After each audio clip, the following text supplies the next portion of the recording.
Hi there, this is Pete Howard, Director of Concert Posters for Heritage Auctions. And ta-da! As you know, pretty much the most famous weekend in the history of rock music. For that matter, most famous weekend in the history of music, for the recorded record anyway, Woodstock in August of 1969. We've all seen this, by the way, is from the David Schwartz brilliant concert poster collection.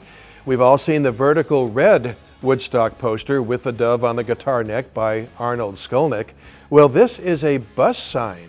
That's right, they didn't make it this shape and this size and this material just to have it as an alternate to the paper poster. This was put on the side of buses, especially in the New York metropolitan area. I mean, what a great, and it's big enough you can read it across the street. Notice it doesn't have the fine print details. It's just the musicians and the famous logo and the colors and everything. And this is really a scarce poster. There's just not many known to exist. Once it was used, forget it. Imagine the side of a bus.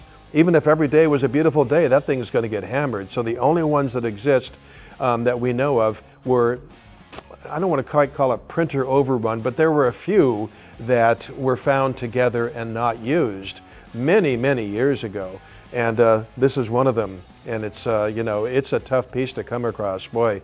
But, Woodstock is certainly worth, 44 inches wide, and what's good about that is that, buses are huge. And so you might think, oh, if it's the side of the bus, it's too big to frame. No, as you can see, it's quite frameable. 44 inches, that's fine. It's not that tall or anything. So it's, I have seen it framed, and it's really a knockout. If you have it in your room and stuff, people who come into the room just go over and look at it and read it. It's really a compelling piece. So you know the deets, as they say, August 15 through 17, 1969, and the Arnold Skolnick artwork on this, the dove on the guitar neck.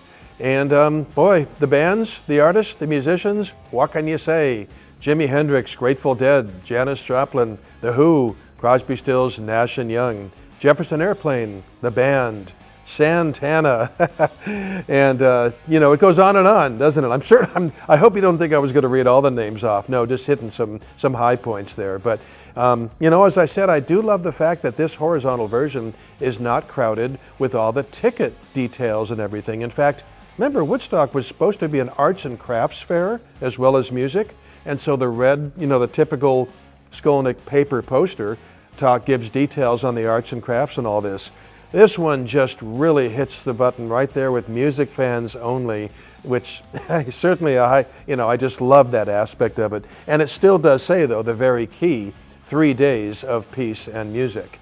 And just hitting the details up top, Woodstock Music and Art Fair presents an Aquarian exposition at White Lake, New York, in the town of Bethel, Sullivan County, New York. And like every baby boomer, I think it's very accurate to say that Woodstock changed my life. I didn't get across the country. I was a California teenager, but the movie came out the next year and changed all of our lives, didn't it? Think of all the careers that were made. Santana's Soul Sacrifice, Joe Cocker's With a Little Help from My Friends. They were, CSNY in their second gig ever, whatever Steve Still said there. There was, it was such a pivotal time in music, the summer of 1969. And, I was never the same, and it sort of, it was certainly, it wasn't the first music festival. I think Monterey Pop was, but it was a template for the next 2 or 3 years for Atlanta and all kinds of cities to have their own big music fest like this. What also happened, though, is that the music business hit big in the early 70s, and the dynamic shift of finances in the music business made these untenable, and they just didn't pencil out after about something like 1971, except in different forms, because, we have Lollapalooza and all kinds of music festivals to this day. But I mean, as far as the original late 60s / hippie rock music festivals, just an absolutely beautiful, compelling sign, board, poster for Woodstock from the David Schwartz concert poster collection. So, boy, this one's really worth having, believe me. So it'll run on Friday, April 18th, as part of our 3-day, April 17 through 19, music memorabilia and concert poster auction. And check this poster out and the rest of the stuff, especially David's stuff, on Friday, April 18th. Just go to ha.com/7414.